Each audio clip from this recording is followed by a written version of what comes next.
Assalamualaikum warahmatullahi wabarakatuh. Sebelumnya, selamat pagi teman-teman sekalian. Mohon izin perkenalkan, nama saya Andrea Marani dengan NIM D522009 dan partner saya Widya Silala dengan NIM D522004.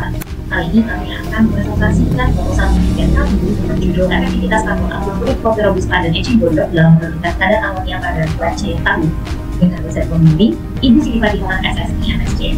Sebelumnya, anak-anak dapat dua bagian dalam presentasi kami. Yang pertama adalah bagian pendahuluan dan kemudian ada bagian metodologi.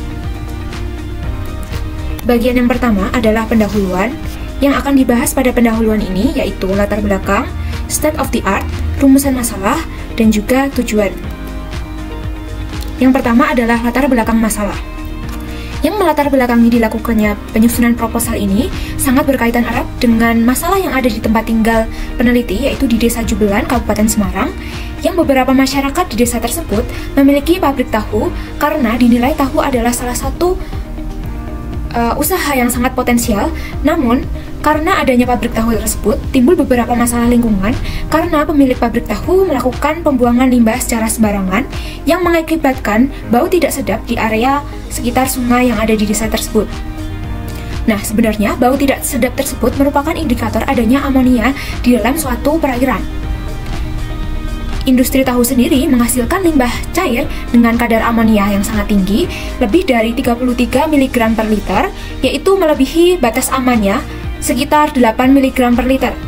Amonia sendiri dalam limbah cair dapat menurunkan kualitas ekosistem perairan dan dapat mengganggu ekosistem yang ada di biota laut. Lalu, untuk mengatasi permasalahan tersebut dapat dilakukan dengan teknologi adsorpsi dengan bahan karbon aktif, dan ini telah terbukti efektif dalam menurunkan kandungan polutan seperti amonia. Namun di sisi lain terdapat masalah limbah lain, yaitu kulit biji kopi robusta yang dihasilkan dari produsen kopi dan juga tanaman eceng gondok yang menyebabkan eutrofikasi di dalam perairan. Eutrofikasi sendiri dapat menurunkan kadar oksigen di dalam air sehingga ikan-ikan ataupun biota yang ada di air tersebut dapat mati. Nah, diharapkan kulit kopi biji robusta dengan kandungan yang kaya karbon dan juga tanaman eceng gondok yang juga kaya karbon dapat mengatasi permasalahan lingkungan seperti amonia yang dihasilkan dari limbah cair tahu. Selanjutnya ada state of the art atau apa yang menjadi dasar dalam kami menyusun penelitian ini dan juga gap penelitian dari penelitian-penelitian sebelumnya. Nah, pada penelitian sebelumnya, metode karbon aktif berbasis biomaterial ini dilakukan dengan bahan-bahan seperti fly ash, bottom ash, ampas kopi, dan juga kulit kacang yang sangat efektif dalam menurunkan kandungan-kandungan seperti BOD, COD, dan juga TSS dalam limbah cair tahu. Tetapi masih perlu optimasi dan juga kondisi operasionalnya masih perlu digali lebih lanjut. Nah, karena eceng gondok dan juga kulit biji kopi robusta belum banyak diteliti oleh para peneliti sebelumnya dan juga belum ada penelitian mengenai bagaimana sifat fisik dan juga kimia dari kulit biji kopi robusta dan juga eceng gondok, agar kita tahu bagaimana luas permukaannya, ukuran pori, dan juga gugus fungsi yang ada di eceng gondok maupun kulit biji kopi robusta, yang bisa dibuktikan bahwa bahan tersebut memiliki efektivitas absorpsi yang baik. Selanjutnya adalah untuk rumusan masalah ini kami telah merumuskan 4 poin masalah. Yang pertama adalah bagaimana cara mengoptimasi adsorben kulit biji kopi robusta atau eceng gondok yang sesuai dengan standar SNI. Yang kedua adalah bagaimana pengaruh mutu kontak terhadap efektivitas karbon aktif kulit biji kopi robusta atau eceng gondok dalam menurunkan kadar amonia. Kemudian berapa konsentrasi karbon aktif yang puas untuk kulit biji kopi robusta atau eceng gondok yang diperlukan menurunkan kadar amonia secara maksimal. Dan terakhir adalah bagaimana efektivitas dari adsorben kulit biji kopi robusta ini atau eceng gondok dalam menurunkan kadar amonia pada limbah cair kopi tahu. Adapun tujuan dari penelitian kami adalah yang pertama tentunya untuk mengetahui cara optimasi adsorben kulit biji kopi robusta atau eceng gondok yang sesuai dengan standar SNI.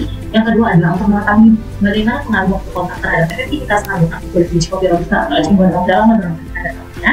Yang ketiga adalah untuk mengetahui konsentrasi karbon aktif kulit biji kopi robusta atau eceng gondok yang diperlukan untuk menurunkan kadar amonia secara maksimal. Dan terakhir adalah kita mengetahui efektivitas adsorben kulit biji kopi robusta dalam menurunkan kadar amonia pada limbah cair tahu.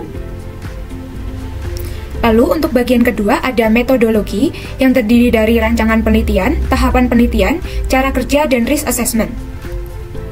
Yang pertama ada rancangan penelitian. Pada penelitian yang akan kami lakukan, kami menggunakan metode eksperimental yang akan dilakukan di laboratorium, di mana menggunakan variabel bebas yaitu waktu pengadukan dan juga konsentrasi karbon aktif dari eceng gondok maupun kulit biji kopi Robusta. Selanjutnya, variabel terikat yang kami gunakan adalah penurunan kadar amonia limbah cair tahu. Nah, hubungan antara variabel terikat dan juga variabel bebas tersebut akan kami analisis hubungannya menggunakan metode ANOVA. Selanjutnya ada tahapan penelitian. Yang pertama akan kita lakukan yaitu preparasi sampel dan juga preparasi limbah cair tahu. Lalu yang kedua ada karakterisasi karbon aktif yang akan dilakukan dengan beberapa uji. Lalu yang ketiga ada pembuatan dan pengukuran larutan standar amonia. Lalu yang keempat ada penentuan konsentrasi karbon aktif yang efisien. Di sini kami akan melakukan optimasi bagaimana konsentrasi karbon aktif yang sesuai untuk menurunkan amonia secara maksimal. Lalu yang kelima ada penentuan waktu kontak karbon aktif yang efisien. Lalu yang keenam ada pengukuran penurunan kadar amonia pada limbah cair tahu. Di sini kami menggunakan spektrofotometri UV-Vis. Setelah itu kita ada cara kerja untuk penelitian ini. Kami nanti yang pertama kali yang kami lakukan adalah mengambil sampel yang nanti dari limbah industri tahu di Desa Jugelan, Kabupaten Semarang. Yang tahap selanjutnya adalah kami juga mempreparasi mulai dari sampel, kemudian dari perlakuan dari si limbah cair tahu itu sendiri. Sebelum nantinya kami akan masuk ke tahap berikutnya, yaitu kami membuat karbon aktif. Membuat karbon aktif menggunakan waktu tertentu dengan suhu tertentu juga. Setelah itu kami juga akan melakukan karakterisasi pada karbon aktif dengan melakukan berbagai pengujian. Pengujian yang pertama adalah kami akan melakukan uji fix karbon untuk menentukan apakah karbon aktif tersebut sesuai dengan standar SNI. Kemudian kami akan melakukan yang namanya uji SEM dan FTIR. Setelah itu kami akan membuat yang namanya larutan penumpang standar amonia yang kami siapkan dengan variasi konsentrasi mulai dari 1 sampai 5 ppm yang kami lakukan nanti untuk mengukur kadar amonia di tahap berikutnya. Selanjutnya adalah kami melakukan pengukuran kadar amonia pada limbah cair tahu yang belum mendapatkan perlakuan apa dan terbukti. Setelah itu adalah kami masuk ke tahap yang mana kami menggunakan konsentrasi karbon aktif yang bervariasi dari berat 10 gram, 20 gram, 30 gram dalam 150 ml limbah cair tahu.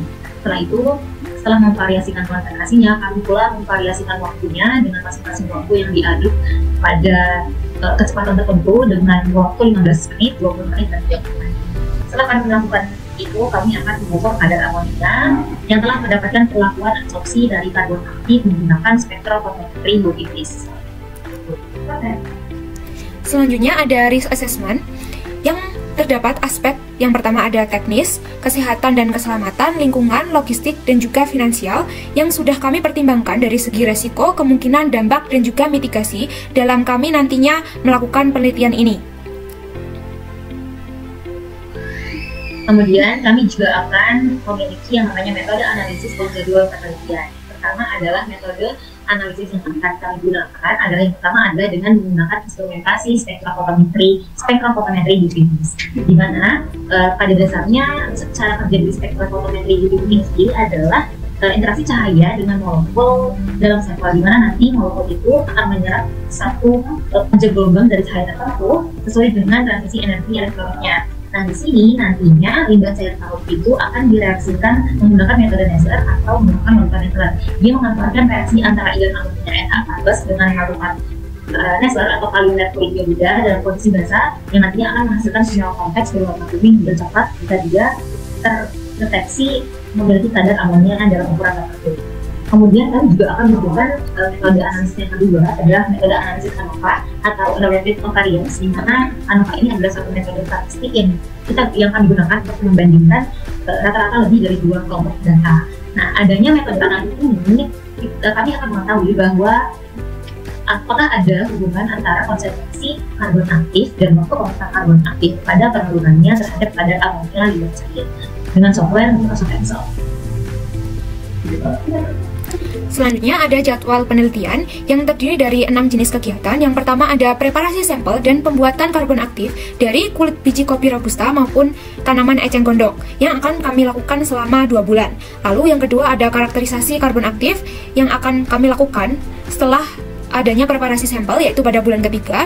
Lalu yang ketiga adalah pembuatan dan pengukuran larutan standar amonia pada bulan ketiga. Lalu yang keempat ada penentuan konsentrasi karbon aktif efisien pada bulan ketiga. Lalu yang kelima ada penentuan waktu kontak efisien pada bulan ketiga juga. Lalu yang terakhir ada pengukuran penurunan kadar amonia pada limbah cair tahu pada bulan terakhir yaitu bulan keempat. Selanjutnya untuk daftar pustaka yang kami gunakan dalam PowerPoint ini adalah sebagai berikut. Baiklah, berakhirnya presentasi kami kali ini, kami harapkan agar teman-teman bisa berdiskusi dengan kami lewat kolom komentar di bawah ini. Sekian presentasi dari kami, kurang lebihnya mohon maaf, kami ucapkan terima kasih.